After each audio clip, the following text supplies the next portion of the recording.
आज का हमारा ये वीडियो काफी ज्यादा इंपॉर्टेंट होने वाला है क्योंकि हम सभी को पता है जो भी हमारे इलेक्ट्रिशियन होते हैं इन इलेक्ट्रिशियन को वायरिंग का नॉलेज होना काफी ज्यादा जरूरी है और इसी वजह से इलेक्ट्रिशियन से इंटरव्यू में सबसे ज्यादा वायरिंग से जुड़े हुए ही सवाल पूछे जाते हैं। और इन सभी सवालों के अंदर एक सबसे बड़ा मुख्य सवाल यह आ जाता है कि आखिरकार वायरिंग कितने टाइप की होती है। तो इस सवाल का क्या जवाब है वही आज के छोटे से वीडियो में हम जान लेंगे। दोस्तों हम सभी को वायरिंग के टाइप जानने के साथ साथ यह भी पता होना चाहिए कि आखिरकार जो वायरिंग के टाइप्स बांटे जाते हैं ये किन किन फैक्टर को लेके बांटे जाते हैं। अगर मैं इसका जवाब देते हुए आपको समझाऊं तो हम सभी को पता है जो भी वायरिंग होगी हम कोशिश करेंगे कि वो वायरिंग की ड्यूरेबिलिटी ज्यादा से ज्यादा हो। मतलब कि अगर कहीं पे कॉमर्शियल वायरिंग हो रही है, कोई बिल्डिंग वगैरह में वायरिंग हो रही है, हमारी इंडस्ट्री के अंदर, घरों के अंदर कहीं पे भी वायरिंग हो रही है, वो हमारी वायरिंग ड्यूरेबल तो है। हमारी जहाँ पे वायरिंग हो रही है वहाँ की वर्किंग प्रोसेस कैसी है, वहाँ पे लोग किस किस उपकरण का उपयोग कर रहे हैं, उन सभी चीजों को झेलने लायक हमारी वायरिंग है या नहीं। मतलब कि सबसे पहली चीज वायरिंग के टाइप्स बांटते समय सबसे पहले उसकी ड्यूरेबिलिटी को देखा जाता है। इसके अलावा एक और चीज देखी जाती है वो हो जाता है हमारा सेफ्टी। मतलब कि कल को किसी कारण से किसी व्यक्ति को इलेक्ट्रिकल शॉक ना लग जाए, बाई चांस कहीं पे लीकेज हो रहा है तो वो लीकेज हमारी पूरी बिल्डिंग में ना फ्लो होने लग जाए, इन सब चीजों को भी सेफ्टी में देखा जाता है।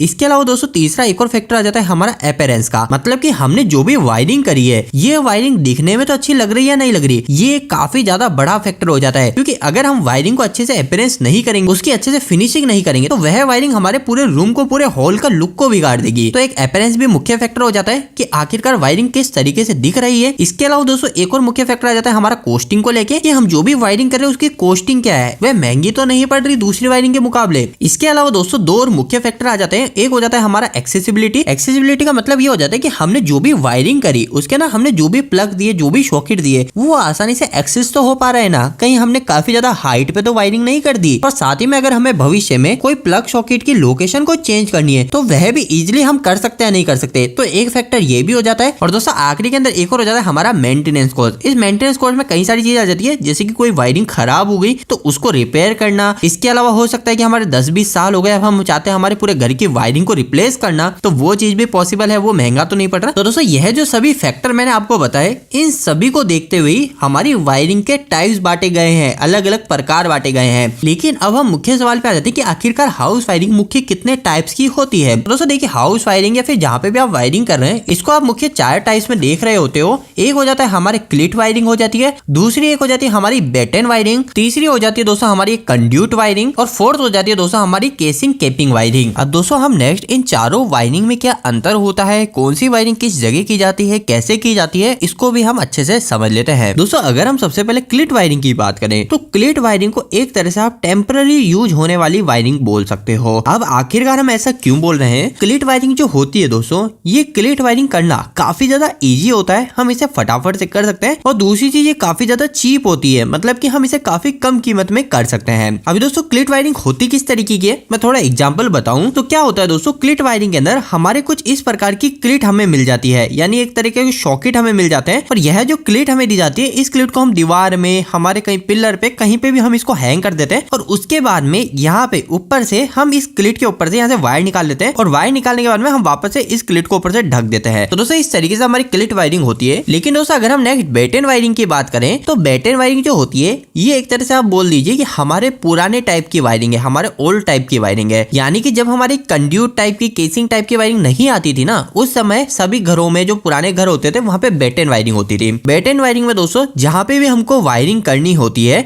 जैसे कि मान लीजिए ये हमारी एक वॉल है, इस वॉल पे मेरे को वायरिंग करनी है इस जगह पे, तो मैं क्या करूंगा सबसे पहले इस जगह पे एक लकड़ी के फंटे को ठोक दूंगा, लकड़ी के फंटे को लगा दूंगा और फिर बाद में मैं इसके ऊपर वायर को लगा दूंगा। और दोस्तों ये जो वायर होगा इस वायर को हम नॉर्मल क्लिप की मदद से हैंग कर देंगे ताकि ये वायर इधर उधर ना निकले। तो दोस्तों इस तरीके से बेटन वायरिंग होती है। लेकिन अभी हम नेक्स्ट बेटन को छोड़ के कंड्यूट के ऊपर आ जाते हैं कि कंड्यूट वायरिंग क्या होती है और केसिंग वायरिंग क्या होती है। इन दोनों को देख लेने के बाद में हम इन सभी वायरिंग के अंदर क्या नुकसान है और क्या फायदे हैं इनके वो भी देख लेंगे। तो दोस्तों ये जो कंड्यूट वायरिंग होती है सिंपल सी ऐसी है, हमारी क्या होती है, हमारे पाइप होते हैं, उन पाइप को हम उपयोग लेते हैं वायरिंग करने के लिए। आपने कई बार देखोगे ऐसे हमारे गोल गोल पतले पतले पाइप को हम उपयोग में ले रहे होते हैं। तो दोस्तों जिस वायरिंग में हम ये पाइप उपयोग में ले रहे होते हैं यही हमारी कंड्यूट वायरिंग होती है। अब ये जो पाइप होते हैं, पाइप 2 टाइप के हो जाते हैं, इसलिए कंड्यूट वायरिंग में 2 टाइप की हो सकती है। एक हो जाती है हमारी पीवीसी कंड्यूट वायरिंग, दूसरी हो जाती है हमारी स्टील कंड्यूट वायरिंग। लेकिन अधिकतर केस में आप क्या देखेंगे, अधिकतर केस हम पीवीसी ही कंड्यूट वायरिंग का उपयोग कर रहे होते हैं क्योंकि स्टील हमारी थोड़ी सी कॉस्टली पड़ती है। लेकिन कुछ लोग ऐसे भी करते हैं कि कुछ जगह पर तो स्टील के कंड्यूट का उपयोग ले लेते हैं और बाकी जगह पे पीवीसी, जैसे हमारे छतों के ऊपर जो सीलिंग होती है आरसीसी के समय हमारे स्टील के कंड्यूट ले लेते हैं, बाकी समय हम पीवीसी लेते हैं। इसके बाद में दोस्तों मैं एक और चीज आपको बताऊं कि जो कंड्यूट वायरिंग होती है, चाहे आप उसको पीवीसी में करो चाहे स्टील में करो,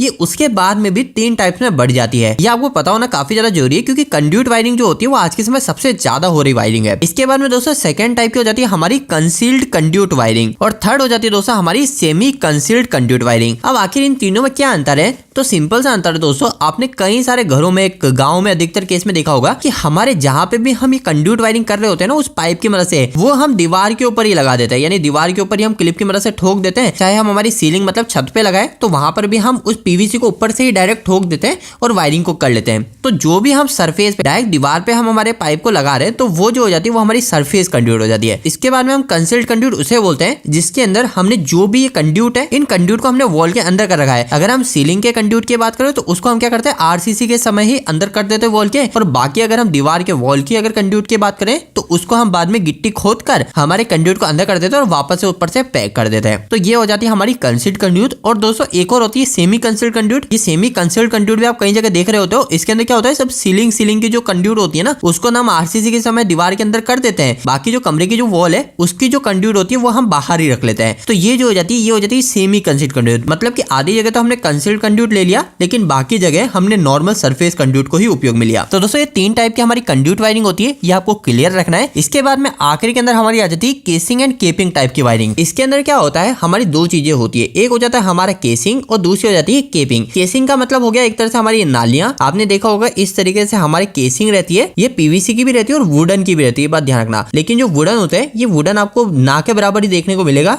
आपको बस पीवीसी ही केसिंग देखने को मिलेगी। और इस केसिंग को दीवार पे पहले ठोक दिया जाता है और उसके बाद में जो भी वायर होता है वो वायर इस केसिंग के अंदर डाल दिया जाता है और उसके बाद में इस केसिंग की नाली को कैप से ढक दिया जाता है। तो ये हो जाती है हमारी केसिंग केपिंग वायरिंग। तो दोस्तों अभी हमने सभी वायरिंग किस तरीके से होती है इसको जान लिया, लेकिन अगर मैं अब आपको इनके बीच में थोड़ा सा अंतर बताऊं, किसके क्या फायदे किसके क्या नुकसान है। जैसे कि मैंने आपको स्टार्टिंग में बताया था कि हमारी जो भी वायरिंग होती है इनको कई सारे फैक्टर में बांटा जाता है, जैसे कि कॉस्ट को लेकर बांटा जाता है कि कौन सी महंगी पड़ रही है, इसके अलावा सेफ्टी के नजर से देखा जाता है, इसके अलावा अपीयरेंस के नजर से देखा जाता है कौन सी ज्यादा अच्छी लग रही है, इसके अलावा हमारा मेंटेनेंस कॉस्ट देखा जाता है कि बाद में अगर कोई फॉल्ट आएगा तो कौन सा ज्यादा अच्छा रहेगा, इसके अलावा हमारी सेफ्टी देखी जाती है। तो ये कई सारे फैक्टर होते हैं। अभी हम लाइन बाय लाइन देख लेते हैं कि कौन सी वायरिंग हमारी किस केस में हमें फायदा पहुंचाती है। सबसे पहले दोस्तों अगर हम कॉस्ट की बात करें कि इनिशियली कॉस्ट किसमें ज्यादा लगता है और कम लगता है, तो दोस्तों स्टार्टिंग में जब भी हम वायरिंग कर रहे होते हैं तो उसमें जो सबसे सस्ती वायरिंग पड़ती है वो हमारी क्लिट वायरिंग हो रही होती है, और इस क्लिट वायरिंग से थोड़ी सी महंगी हो जाती है हमारी बेटेन वायरिंग, क्योंकि बेटेन वायरिंग हमने देखा कि पुराने टाइम में हो रही थी, इसके अंदर वुडन का भी उपयोग, लकड़ी का भी उपयोग कर रहे होते हैं, तो वुडन की वजह से थोड़ी सी महंगी हो जाती है। इसके बाद में दोस्तों हमारी केसिंग केपिंग वायरिंग होती है और आखिरी के अंदर हमारी कंसील्ड कंड्यूट वायरिंग हो जाती है। तो कंसील्ड कंड्यूट वायरिंग इसलिए महंगी हो जाती है क्योंकि इसके अंदर गिट्टी के खर्चे भी आ जाते हैं, क्योंकि वायरिंग को अंदर करना होता है, तो इसलिए कंसील्ड कंड्यूट और भी महंगी हो जाती है। तो दोस्तों ये हमने कॉस्ट की बात करी। इसके बाद में दोस्तों एक और फैक्टर आ जाता है कि आखिरकार कौन सी वायरिंग करने में कितना समय लग रहा है। तो सबसे कम समय जो वायरिंग करने में लगता है वो होता है क्लिट वायरिंग करने में, क्योंकि क्लिट वायरिंग के अंदर हमको सिर्फ क्लिट लगाना है और हमारे वायर को इसके ऊपर हैंग कर देना है। लेकिन इसके बाद में अगर हम देखें तो बेटेन वायरिंग में थोड़ा ज्यादा समय लगता है क्लिट के कंपेयर में, क्योंकि इसके अंदर हमको पहले वुडन को भी लगाना पड़ता है, तो वुडन फिटिंग का भी हमको टाइम जोड़ना पड़ेगा। इसके बाद में दोस्तों हमारी केसिंग केपिंग वायरिंग में भी समय लगेगा। तो केसिंग केपिंग में इसलिए क्योंकि पहले हम केसिंग लगाएंगे, केसिंग को स्क्रू से फिट करेंगे, उसके बाद में हम वायरिंग करेंगे, तो इसमें भी समय लगता है। और फिर सबसे ज्यादा समय हमारी इस कंसील्ड कंड्यूट में लगता है। कंसील्ड कंड्यूट में इसलिए ज्यादा लगता है क्योंकि जैसा मैंने आपको बताया इसमें पूरी गिट्टी होती है, आरसीसी के समय लगती है, तो इसमें काफी ज्यादा समय लग जाता है। तो इसी समय के फैक्टर को और कॉस्ट के फैक्टर को देखते हुए हमारी जो क्लिट वायरिंग होती है दोस्तों, इसको टेम्पररी पर्पज से काफी ज्यादा यूज किया जाता है। दोस्तों यहाँ पर आपको एक बात ध्यान रखनी है, आपसे इंटरव्यू में पूछा जा सकता है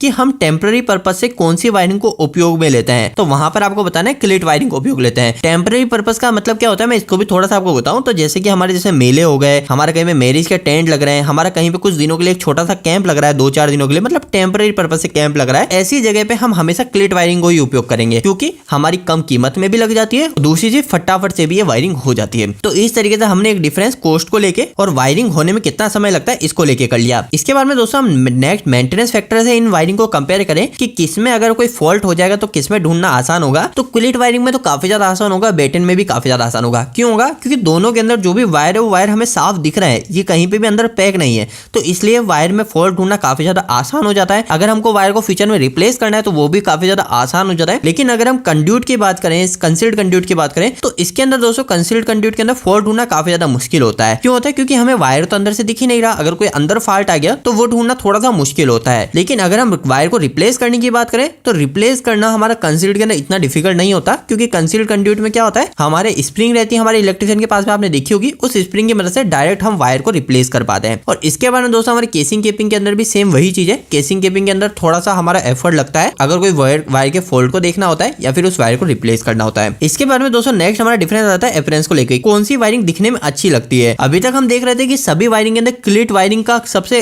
अच्छी हो रही थी, क्योंकि क्लिट वायरिंग सस्ते में भी हो रही है, बाद में मेंटेनेंस भी इजी है, हमारी फटाफट भी हो जाती है, तो हम क्लिट वायरिंग को ही उपयोग में क्यों नहीं लेते। तो दोस्तों क्लिट वायरिंग को उपयोग हर जगह नहीं लेने के पीछे का यही आ जाता है अपीयरेंस, मतलब कि कौन सी वायरिंग दिखने में ज्यादा अच्छी लगती है। तो आप देखेंगे क्लिट वायरिंग जो होती है दिखने में इतनी अच्छी नहीं लगेगी। क्यों नहीं लगेगी? क्योंकि पूरा वायर सामने सामने बाहर ही उतरा पुतरा दिखेगा। इसके अलावा कुछ समय के बाद में अगर हमने क्लिट वायरिंग कर रखी है तो कुछ समय के बाद में जो क्लिट है वहां से वायर लूज होके हमारा वायर लटकने की समस्या आएगी, तो ये दिखने में बिल्कुल भी अच्छी लगती है। इसके अलावा फिर बेटन वायरिंग बात करें तो बेटन वायरिंग भी इतनी अच्छी नहीं लगेगी, क्योंकि हमारे घर के लुक को पूरा बिगाड़ सकती है, क्योंकि वुडन दिख रहा है, हमारा वायर दिख रहा है, तो वो सब चीजें हो गई। इसके बाद में दोस्तों कंसील्ड कंड्यूट सबसे अच्छी वायरिंग होती है दिखने के मामले में, क्योंकि इसके अंदर कहीं पे वायर दिखता ही नहीं है, हमारा पूरा दीवार के अंदर है, तो ये फायदा हो जाता है। इसके बाद में दोस्तों केसिंग केपिंग की बात होती है, तो ये केसिंग केपिंग जो होती है क्लिट और बेटन से तो अच्छी दिखती है दिखने में, क्योंकि इसके अंदर पूरी अच्छे से कैप लग जाती है, वायर दिखता नहीं है। लेकिन अगर हम कंसील्ड कंड्यूट से कंपेयर करें तो ये भी दिखने में इतनी अच्छी नहीं लगती। तो दोस्तों कौन सी दिखने में अच्छी लगती है उसके ऊपर भी डिफरेंस बना लिया। इसके बाद में दोस्तों नेक्स्ट एक डिफरेंस आता है एक्सेसिबिलिटी को लेके, कि कल को अगर हमको हमारी वायरिंग को आगे बढ़ाना है या फिर हमको इधर सॉकेट है तो इस सॉकेट को हमको इधर दूसरी जगह करना है, तो वो किसमें आसान है। तो सिंपल सी बात है, हमारे क्लिट के अंदर तो बिल्कुल आसान है, क्योंकि क्लिट के अंदर हमको क्या सिर्फ 2 क्लिट और कहीं पे हैंग करने और हम आसानी से वायरिंग को आगे बढ़ा लेंगे। और सेम चीज बेटन के अंदर भी है, बेटन में भी ये हमको सिर्फ एक लकड़ी का फंटा जोड़ना है और हमारी आगे वायरिंग बढ़ जाएगी। कंड्यूट के केस में दोस्तों अगर हम कंसील्ड कंड्यूट की बात करें तो ये काफ़ी ज़्यादा डिफिकल्ट हो जाता है, लेकिन सरफेस कंड्यूट की बात करें और या फिर हमारा सेमी कंसील्ड की बात करें तो इसमें भी ईजी हो जाता है। और केसिंग केपिंग की बात करें तो केसिंग केपिंग के अंदर तो ये ईजी हो जाता है, क्योंकि हमें सिर्फ एक बाहर केसिंग लगानी होती है और हम वायरिंग को आगे बढ़ा देते हैं। लेकिन एक्सेसिबिलिटी के केस में सबसे ज़्यादा मुश्किल जो रहता है वो आपको पता होना चाहिए, वो होता है हमारा कंसील्ड कंड्यूट के अंदर, क्योंकि अगर हमें इसके अंदर हमारे स्विच बोर्ड को आगे दूसरी जगह शिफ्ट करना है तो हमें वापस से पूरे दीवार में गिट्टी करनी पड़ेगी, फिर वापस से हमारे पीवीसी को अंदर लगाना पड़ेगा, फिर वापस से उसे पैक करना पड़ेगा, तो इसमें समय लगता है। तो ये चीज हो जाती है हमारी एक्सेसिबिलिटी को लेके। इसके अलावा दोस्तों एक और मेन डिफरेंस आ जाता है हमारा सेफ्टी को लेके, कि आखिरकार कौन सी वायर ज्यादा सेफ है, कौन सी वायरिंग ज्यादा सेफ रहती है। तो दोस्तों इस केस में हमारी जो कंसील्ड कंड्यूट जो होती है सबसे ज्यादा सेफ होती है। क्यों होती है? क्योंकि हमारी जो वायर है वो वायर पूरा दीवार के अंदर है, तो इस वायर को ना किसी आग से प्रॉब्लम होने वाली है, ना हमारा कोई केमिकल से प्रॉब्लम होने वाली है, ना कोई सर्दी से बारिश से किसी प्रॉब्लम नहीं होने वाली है। लेकिन अगर हम क्लिट की बात करें तो क्लिट के अंदर तो वायर बिल्कुल सामने ही है, अगर गलती से थोड़ी सी भी आग लगी तो वायर के अंदर भी आग जा सकती है। बेटन की बात करें तो बेटन तो बिल्कुल भी फायर प्रोटेक्शन नहीं रहेगी, क्योंकि इसके अंदर लकड़ी का उपयोग हो रहा है, तो लकड़ी तो और भी ज्यादा आग आगे फैला सकती है।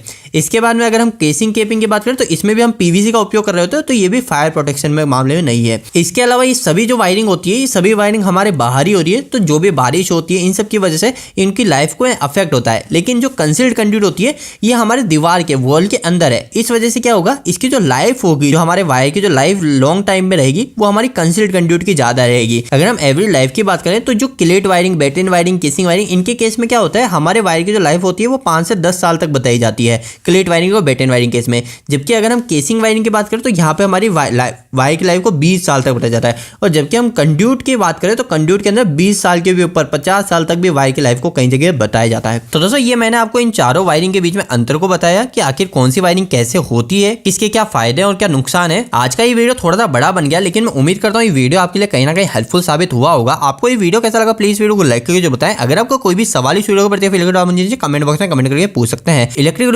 पसंद करते हैं आज चैनल सब्सक्राइब कर लीजिए। आज के लिए इतना ही, धन्यवाद।